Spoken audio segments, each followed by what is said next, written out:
नमस्कार। आज हम बात करने वाले हैं एक ऐसे सिंड्रोम के बारे में जो क्लिनिक में अक्सर नज़रअंदाज हो जाता है, पर जिसे पहचानना बहुत ही ज़रूरी है। एकैथीसिया।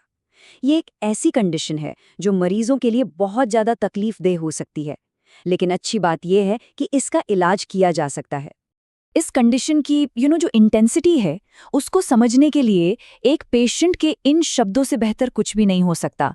ये सिर्फ शरीर की बेचैनी नहीं है, ये एक अंदरूनी तूफान है, एक मेंटल उथल-पुथल है जिसे शब्दों में बताना भी बहुत मुश्किल होता है।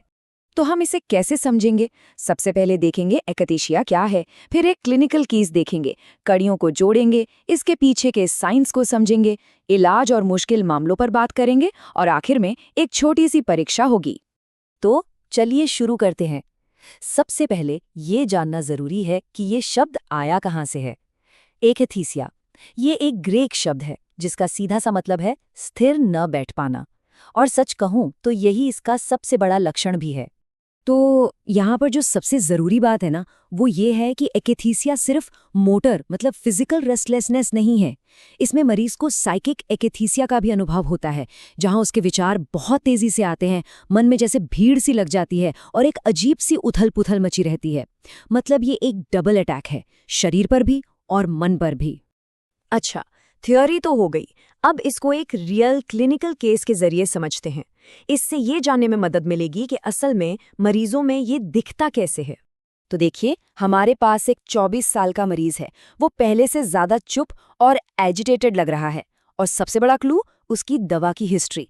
6 दिन पहले ही एक नई एंटीसाइकोटिक हेलोपेरिडॉल शुरू हुई है, और अब वो फिजिकली बेचैन है, एक जगह टिक नहीं पा रहा। एक डॉक्टर के तौर पर ये सारे संकेत बहुत मायने रखते हैं। और यहीं पर असली क्लिनिकल चैलेंज शुरू होता है।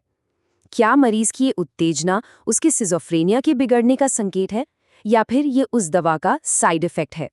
यहाँ सही डायग्नोसिस बनाना ही सब कुछ है। अब जरा इस स्लाइड को देखिए, ये बहुत दिलचस्प है। ये इन मिलती जुलती कंडीशंस के बीच का फर्क बताता है।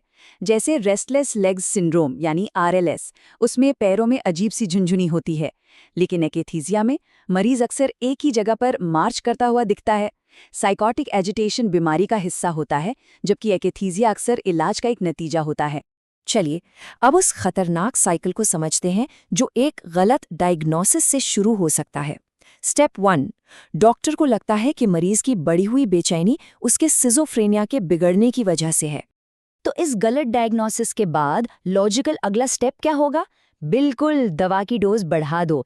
ये एक नॉर्मल रिएक्शन है, पर यहाँ ये एक बहुत बड़ी गलती साबित हो सकती है।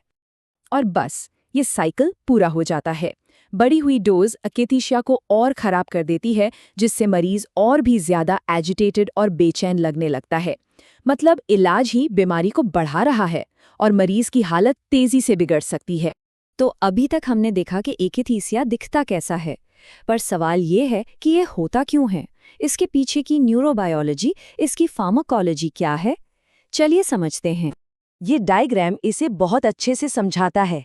देखिए, एंटीसाइकोटिक दवाएं ये ब्रेन में डोपामाइन D2 रिसेप्टर्स को ब्लॉक कर देती हैं, और डोपामाइन की एक्टिविटी में इसी कमी की वजह से एकैथीसिया के लक्षण पैदा होते हैं। सिंपल सा कनेक्शन है, दवा, रिसेप्टर ब्लॉकेड और फिर लक्षण। हाँ, एंटीसाइकोटिक्स सबसे कॉमन वजह है, पर सिर्फ वही नहीं है। दूसरी दवाएं जैसे मतली के लिए दी जाने वाली मेटोक्लोप्रामाइड या फिर कुछ एंटी डिप्रेसेंट्स जैसे SSRI, ये भी एकैथीसिया करा सकते हैं। इसीलिए पूरी दवा की हिस्ट्री लेना बहुत बहुत ज़रूरी है। और हाँ, टाइमिंग भी बहुत मैटर करती है। एक होता है अक्यूट एकैथीसिया, जो दवा शुरू करने के कुछ ही दिनों या हफ्तों में हो जाता है, और दूसरा है टार्डिव एकैथीसिया, जो लंबे समय तक इलाज चलने के बाद धीरे धीरे डेवलप होता है। ये फर्क जानना डायग्नोसिस और मैनेजमेंट के लिए बहुत ज़रूरी है। ठीक है, तो अब हम इसे पहचानना जानते हैं, इसके कारण भी समझते हैं। तो चलिए अब बात करते हैं इसके इलाज और कुछ ट्रिकी केसेस की, जहां इसे पहचानना थोड़ा मुश्किल हो सकता है। इलाज का तरीका काफ़ी सीधा है। सबसे पहला और ज़रूरी कदम तो यही है कि जिस दवा से ये हो रहा है उसे कम करें या बंद कर दें, अगर पॉसिबल हो तो। और तुरंत राहत के लिए प्रोप्रानोलॉल जैसी दवाएं दी जाती हैं, जो कि स्टैंडर्ड ऑफ केयर है। इसके अलावा भी दूसरे ऑप्शंस होते हैं। एक बात समझनी बहुत जरूरी है, एकैथीसिया हर बार एक जैसा नहीं दिखता। जरा सोचिए, एक पेशेंट जिसे डिप्रेशन के लिए एसएसआरआई शुरू की गई और कुछ ही दिनों में उसे भयानक बेचैनी के साथ सुइसाइडल थॉट्स आने लगे। या फिर पार्किंसंस का कोई मरीज जो पहले से ही धीरे चलता है, तो उसकी फिजिकल बेचैनी शायद दिखे ही ना, पर अंदर से वो एक अजीब बेचैनी महसूस कर रहा हो। इन अलग अलग रूपों को पहचानना ही एक अच्छे डॉक्टर की निशानी है। तो चलिए, अब तक जो भी हमने सीखा है उसे कुछ सवालों के जरिए पक्का कर लेते हैं। देखते हैं आपको कितना याद रहा। पहला सवाल, एकैथीसिया का सबसे कॉमन कारण क्या है? सोचिए जरा, क्या ये दवा है, बीमारी है या कुछ और? बिल्कुल सही। अगर आपने दवाएं सोचा है तो आप सही हैं। खास तौर पर एंटीसाइकोटिक्स और दूसरी दवाएं जो ब्रेन में डोपामीन के काम को रोकती हैं। ठीक है, अगला सवाल। एक बहुत ही जरूरी क्लिनिकल साइन जो एकैथीसिया को रेस्टलेस लेग सिंड्रोम से अलग करता है, वो क्या है? इसका जवाब है एक ही जगह पर मार्च करना। ये एकैथीसिया का एक क्लासिक साइन है, जबकि आरएलएस की पहचान पैरों में होने वाली अजीब अनकंफर्टेबल सेंसेशंस या पेरिस्टेजिया है। और अब आखिरी सवाल जो मेरे हिसाब से सबसे जरूरी है, किसी भी मरीज में एकैथीसिया को पहचानने के लिए सबसे बड़ी सीख क्या है?